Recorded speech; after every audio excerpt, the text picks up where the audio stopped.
말씀 요한복음 2장 1절부터 12절까지 말씀입니다.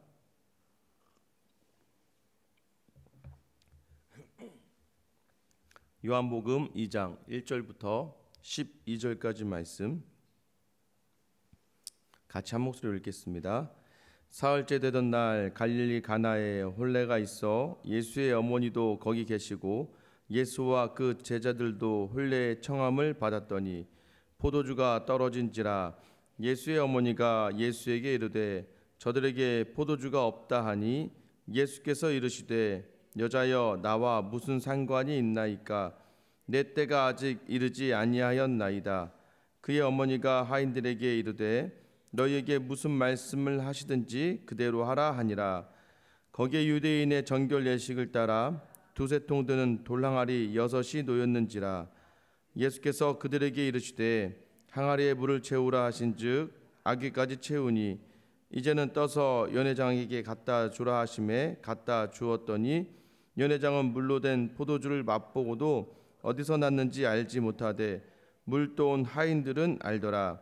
연회장이 신랑을 불러 말하되 사람마다 먼저 좋은 포도주를 내고 취한 후에 낮은 것을 내거늘 그대는 지금까지 좋은 포도주를 두었도다 하니라. 예수께서 이 첫 표적을 갈릴리 가나에서 행하여 그의 영광을 나타내심에 제자들이 그를 믿으니라. 그 후에 예수께서 그 어머니와 형제들과 제자들과 함께 가버나움으로 내려가셨으나 거기에 여러 날 계시지 아니하시니라. 아멘. 할렐루야. 우리는 어떠한 상황에 막다른 상황에 딱 처하게 되면요 가장 우리에게 힘이 될 수 있는 누군가를 생각하고 또 그에게 한마디를 이야기하게 되죠. 저 같은 경우에도 살아오면서 생각해 보니까 어떤 막다른 골목, 더 이상 뭔가 답이 나오지 않을 것 같은 상황이 되었을 때는요 제가 누구에게 전화를 하나 받더니 물론 이제 어떤 문제의 해결점마다 다르겠죠. 그래서 정말로 어쩔 수 없는 너무나 경제적인 상황이 다가오면 어쩔 수 없이 저희 어머니에게 전화를 하는 것 같고, 또 이제 어떤 사역을 하다가 사역함에 있어서 어떤 사역에 이것을 어떻게 결정해야 되나, 어떻게 이걸 해결해야 되나라고 할 때는 신앙의 선배 목사님들에게 이제 전화를 하게 되는 것 같습니다. 그러나 중요한 것, 정작 우리 인생의 중요한 것은 무엇입니까? 이제 어떤 상황이 딱 결정되어지기 전에 너무나 어렵고 힘든 상황에 답을 구해야 될 때 우리가 예수님께 기도하는 것, 이것이 우선되어야겠죠. 오늘 본문의 말씀은 너무나 우리가 잘 아는 말씀이에요. 여러분 너무나 많이 잘 알고 있는 말씀입니다. 갈릴리 가나에라는 곳에 예수님과 어머니 마리아와 또 제자들이 초대를 받았어요. 혼인잔치는요 유대인에게 있어서는 굉장히 중요한 행사입니다. 거의 한 일주일을 넘게 해요. 일주일 넘게 하면서 매일같이 잔치가 열리는 거예요. 그러니까 얼마나 이게 흥에 겨워야 되고 얼마나 이 계속돼서 축복과 축하가 넘쳐나는 자리였는지, 그 자리에서 가장 중요한 것이 바로 이 포도주입니다. 왜냐하면 이렇게 흥을 내게 하기 위해서 가장 좋은 것이 포도주였기 때문이죠. 그런데 중요한 것은 무엇입니까? 이 잔치 중에 포도주가 다 떨어졌다는 거예요. 3절 말씀에 보면 포도주가 떨어진지라 라는 이 표현은요 포도주가 이제 완전 없다는 겁니다. 완전 동이 났다는 거예요.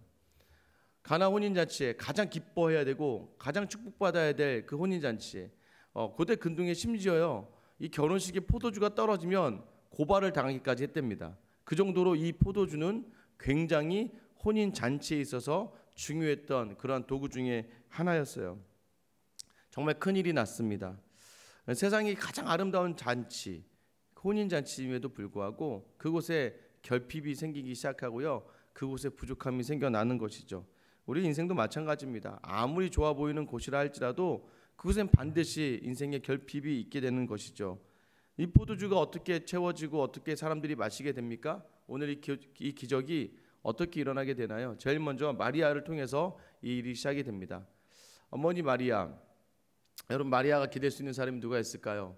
계속해서 이후의 본문에는요 아버지 요셉에 대한 이야기는 나오지 않습니다. 아마 이쯤 됐을 때 예수님이 지금 사역을 시작하는 30살쯤 되었을 때는 그 남편이 이 땅에 있지 않았다라고 하는 게 보통 정석입니다.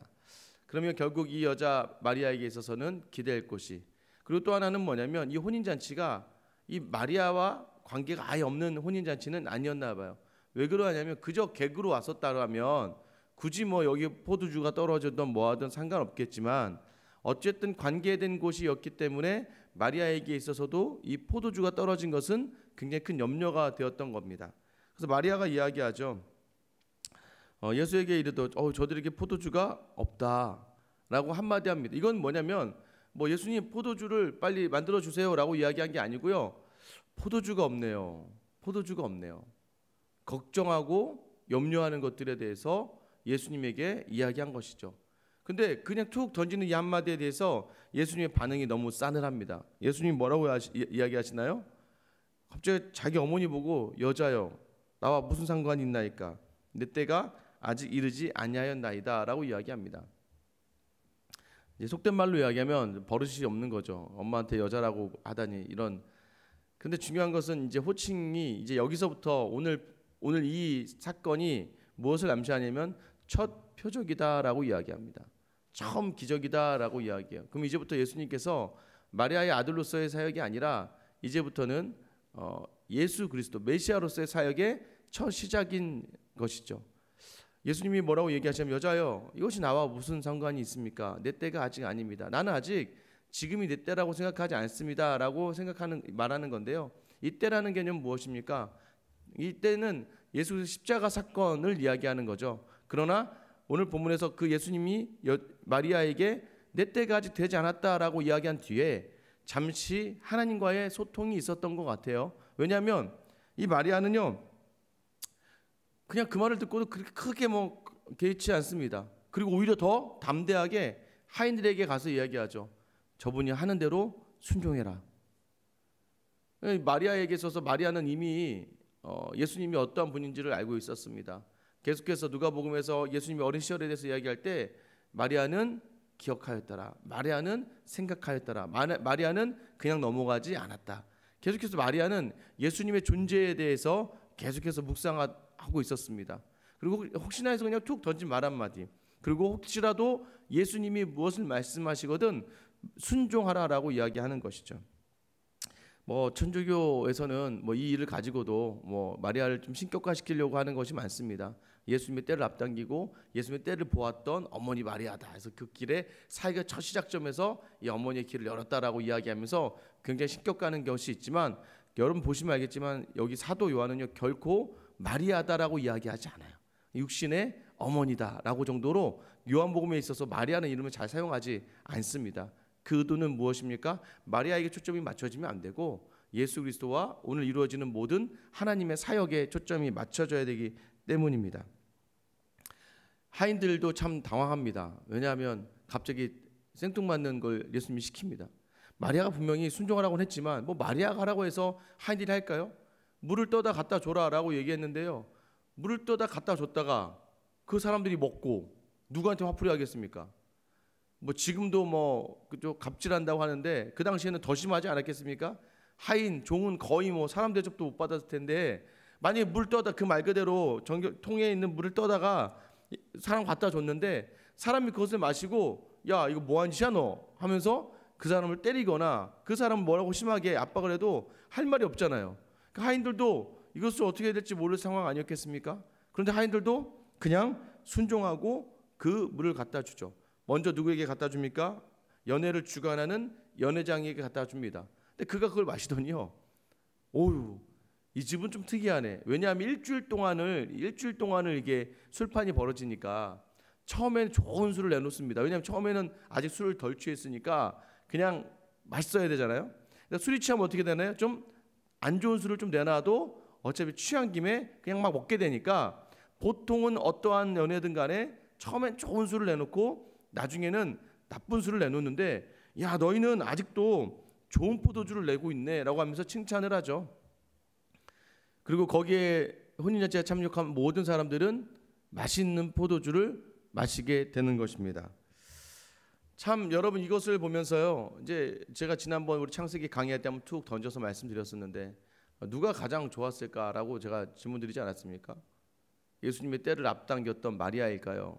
아니면 정말 그 연회에 참여하면서 맛있는 포도주를 먹은 사람일까요? 아니면 그 아무 말 없이 순종하면서 그 놀라운 기적을 보았던 하인들이었을까요? 근데 오늘 답은요, 우리에게 그것이 중요하지 않다고 이야기하면서 11절 말씀으로 넘어갑니다. 우리 한번 11절 말씀 한번 같이 읽어볼게요.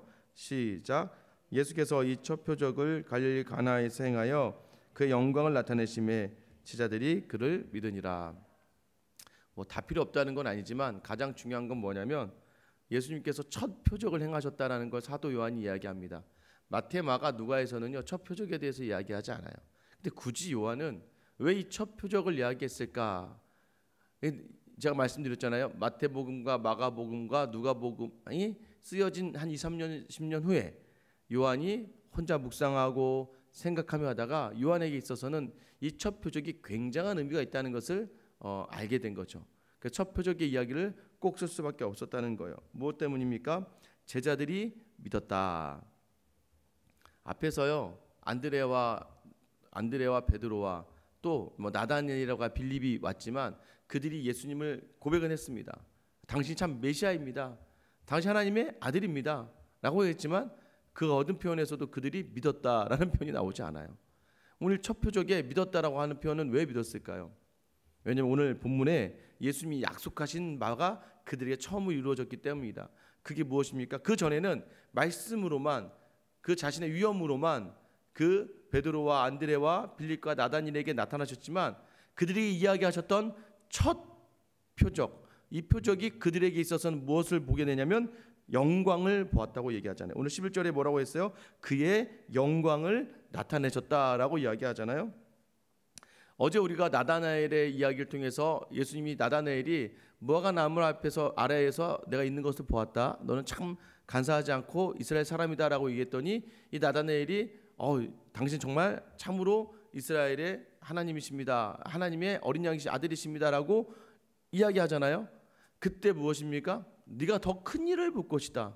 더 큰 일을 볼 것이다. 하늘이 열리고 인자 위에 천사들이 오락내려가는 것을 보게 될 것이다라고 이야기하잖아요. 그 큰 일을 너가 보게 될 것이다라고 이야기하면서 오늘 첫 표적이 등장하는 거예요. 근데 이 첫 표적이 뭐라고 이야기합니까? 바로 주의 영광이 나타났다라고 이야기하는 것이죠. 우리가 요한복음 1장 14절 말씀에 우리가 초반에 1절의 서론 부분의 마지막에 어떻게 되어 있습니까? 말씀이 육신이 되어 우리 가운데 거하심에 우리가 그의 영광을 보니 아버지의 독생자의 영광이요 은혜와 진리가 충만하더라. 빛이 임하고요. 요한복음이 우리 쭉 읽어나가면서 창조와 연결된다고 했잖아요. 빛이 임하고요. 빛이 우리에게 비춰지면 우리가 그 빛을 통해서 무엇을 보게 된다는 거예요? 하나님의 영광을 보게 된다는 거예요. 그래서 우리가 성도로 있어서 하나님의 영광을 볼 수 있는 그 은혜가 우리에게 주어지는 것이지. 자 보세요. 오늘 아무리 물이 포도주로 바뀌어도요. 세상의 사람들은요. 그것을 그저 기적으로 좋아. 기적인지도 모르고 살아가는 사람들이 많아요. 그것이 기적인지도 모르고 그것이 하나님의 은총인지도 모르고 살아가는 사람들이 엄청 많다는 것입니다. 그러나 그 가운데 어느 누군가는 그 말씀의 순종함으로 말미암아 기적과 은혜를 경험하기도 합니다. 그러나 그것이 그저 놀라운 일이 내게 일어났구나라고 하는 순간적인 감동으로 끝나버릴 때도 굉장히 많아요. 또 누군가는요 하나님께 구하고 그것이 하나님이 주신 응답이라고 알게 됩니다. 하나님이 응답을 주셨구나라까지 알게 되는 그 은혜의 자리까지도 있습니다. 그러나 더 나아가서는요 우리에게 주신 그 믿음은 무엇이냐면 이 모든 기적과 이적을 통해서 이것이 우리에게 믿음으로 더해지는, 믿음으로 향해 가는, 믿음을 위하여 주신 것이라고 우리가 받아들일 수 있는 그 순간이 바로 더 놀라운 하나님의 영광을 보게 되는 자리라는 것을 이야기해 주시는 거예요. 그래서 우리는요 모든 것을 믿음으로 해석할 수 있는 그 하나님이 주신 은혜, 특별한 하나님의 사랑이 우리에게 부어졌다는 것을 아셔야 됩니다. 누구를 위해서냐면 이 모든 것이 다 너희를 위해서다. 이 모든 것이 다 우리를 위해서다. 이 모든 것들로 해석되어질 때 비로소 우리가 이 땅을 살아가면서 온전한 눈으로 이 땅이 해석이 되어지고 그 가운데 하나님을 향하여 더욱더 나아갈 수 있다는 것이죠. 오늘 본문을 통해서 예수님이 우리가 드러내고 싶은 것이 무엇입니까? 아주 이 본문을 가지고도요 하나하나를 가지고도 많은 설교를 할 수가 있지만 그냥 간단하게 그냥 보면 지금 예수님이 무엇을 가지고 포도주를 만드셨습니까? 정결 예식에 쓰이는 항아리, 6 항아리에 담겨져 있는 물이에요. 이건 뭐냐면 사람들이 나갔다 와서 깨끗하게 된다는 예식을 위해서 손과 발을 씻는 겁니다. 손과 발을 씻는 이걸 통해서 여러분, 그래서 예전에 막 이단에서요, 막 물 팔 때, 생수 판다고 할 때요, 막 그 사이비 교주가 자기 손 발 씻은 물 그냥 갖다 줘서 막 먹고 나섰다고 그러고 막 그런 적 많아요. 이거 막 그 장로님이 발을 씻으신 물이에요, 뭐 손을 씻으신 물이에요 하면서 참 그 더러운 물을 먹고도 나왔다고 하니 참 말도 안 되는 거지만, 그것이 정결 예식이다라고 알면서 그들은 깨끗게 되는 방법이 그 정결 예식의 물을 통해서 깨끗하게 된다고 생각했던 겁니다. 유대의 율법이. 그러나 예수님은 그게 아니다.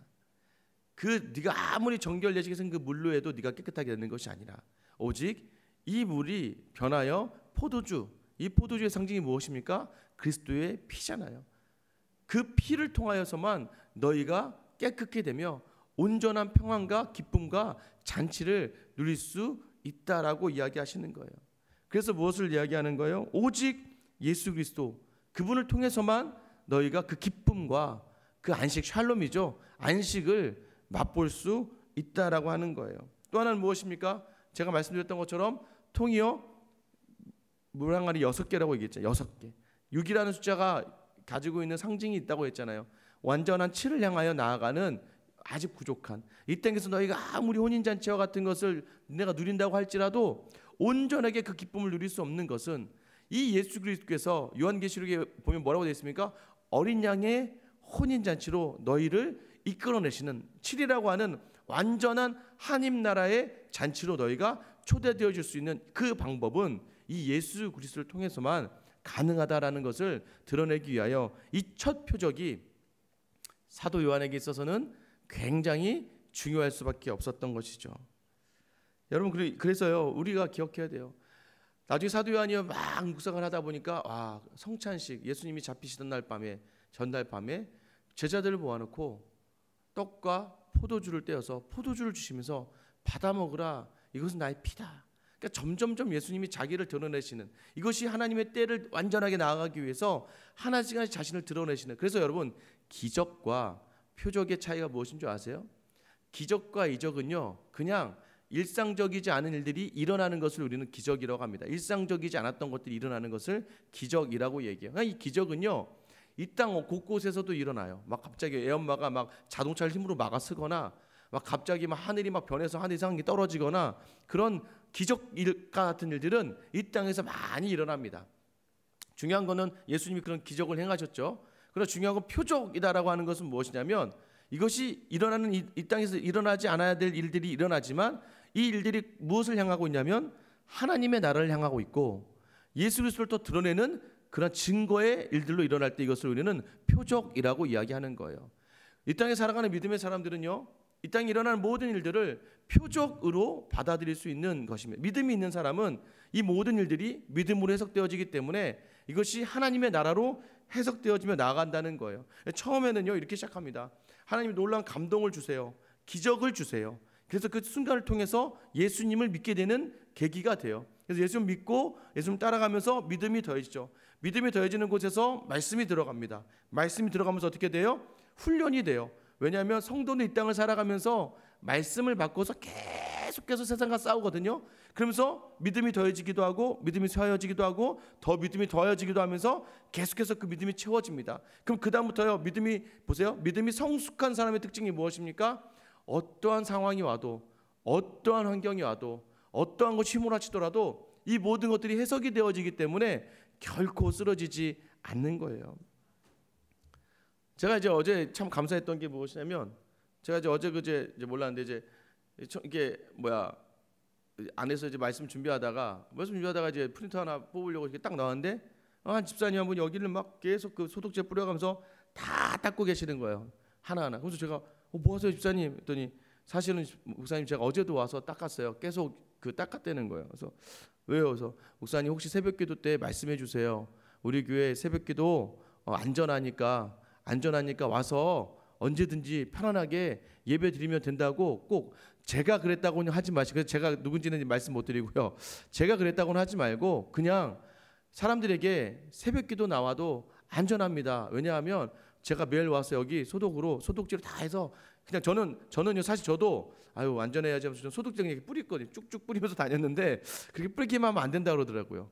다 닦아서 정말 그 깨끗한 걸레로 해서 여기서부터 다 여러분 앉은 자리 다 닦았으니까 여기 안전하니까 자기만 스스로만 좀 조심하고 좀 널찍널찍 떨어지고 마스크 쓰고 와서 예배드리면 전혀 문제가 되지 않습니다. 꼭 말씀해 주세요. 그래서 새벽기도 나올 수 있게 해주세요라고 저한테 광고해달라고 하는 거예요. 광고입니다. 지금 여러분 안전합니다. 여러분만 잘 챙겨서 오시고 조심하시면 교회 때문에 여러분이 감염될 일은 없다는 거예요. 코로나라고 하는 상황이요, 우리에게는 굉장히 모이기도 어렵고 힘든 상황으로 연결될 수 있는데 이러한 상황들조차 안에서도 무엇으로 해석한다는 거예요? 믿음으로 해석하면 믿음 있는 사람 무엇입니까? 이것을 통해서 내가 하나님이 기뻐하실 일들을 할 수 있는 것이 무엇일까? 내가 교회를 위해서 할 수 있는 것이 무엇일까? 물론 저한테 걸리지 않았으면 계속 저도 몰랐을 겁니다. 그러나 그것이 무엇이에요? 어떠한 상황이든 어떤 환경이든 간에 내가 믿음으로 그것이 해석되어져서 믿음으로 그것을 받아들여지니까 어떠한 시련이 와도 어떠한 아픔이 와도 이것이 내게 주어져서는 하나님께 영광 돌릴 수 있는 계기가 되고 기회가 될 수 있다는 것입니다. 그 하나의 모습이 어때요? 여러분 어떠세요? 여러분 앉아있는 그 자리가 그저 있는 자리가 또 오늘 예배가 맞춰지면 또 누굽니까? 또 셀에서 셀 모임 끝나고 여기 또 진공청소기로 다 하고 다 닦을 거 아닙니까? 여러분 이게 무엇을 이야기하냐? 이게 교회죠. 믿음의 공동체는 바로 이런 것입니다. 서로가 서로에게 위로가 되고 격려가 되고 힘이 되면서 함께 나아가는 것이죠. 무엇입니까? 놀라운 표적 아닙니까? 내가 예전에 닦지 않았던 이 일을 오늘 닦을 수 있다는 건 믿음 때문에, 그럼 그것은 결국 표적이에요. 하나님 내게 하신 일을 다른 사람들에게 보여줄 수 있는 일들로 나아가는 것. 그래서 우리는 인생을 살아가면서 기적을 경험하며 살아가는 인생이지만 그 기적이 기적으로만 끝나면 되지 않고요, 그 기적이 표적을 이루어내는 예수 그리스도를 드러내는 일들로 우리의 삶이 변화될 때에 예수님이 우리에게 남겨주신 진정한 표적, 바로 우리가 되는 겁니다. 오늘 하루 또 어떠한 일들이 우리에게 일어날까요? 그러나 여러분, 주님 어떠한 상황이든 간에 내게 이미 허락하신 놀라운 이적들과 기적이 내게 표적이 되었으므로 이제는 내가 주님 안에서 거룩한 빛이 되어서 주를 증거하고 그 주님의 표적으로서 오늘 이 땅을 살아가는 하루가 되게 해주세요 라고 오늘 이 시간 여러분 기도하시면서 여러분의 삶의 각자의 자리에서 오늘 믿음을 위하여 주신 이 놀라운 기적들을 마음껏 누리시고 내가 표적의 삶으로 하나님의 나라를 드러낼 수 있는 귀한 하루가 될 수 있기를 예수님의 이름으로 축원합니다. 이제 같이 한번 기도하실게요. 여러분 기도하실 때 주님 오늘 썩어버린 정결 예식을 위한 물 항아리를 지고 살아가고 있는 우리의 모습이 아닙니까? 하나님 아무 능력도 없고 그래서 오늘 믿음 위에서 새로운 포도주를 부어주셔서 담대하게 감당해내는 하루가 되게 해달라고, 기적만을 바라보며 사는 인생이 아니라 이미 주신 것들, 이미 주신 또한 이미 나에게 허락하신 하나님의 나라를 보며 그것을 담아내는 믿음, 그 믿음이면 무엇이든 되니까 오늘 그 믿음을 삶으로 드러낼 수 있는 귀한 하나님의 사람들 되게 해달라고 여러분 기도해 주시고요.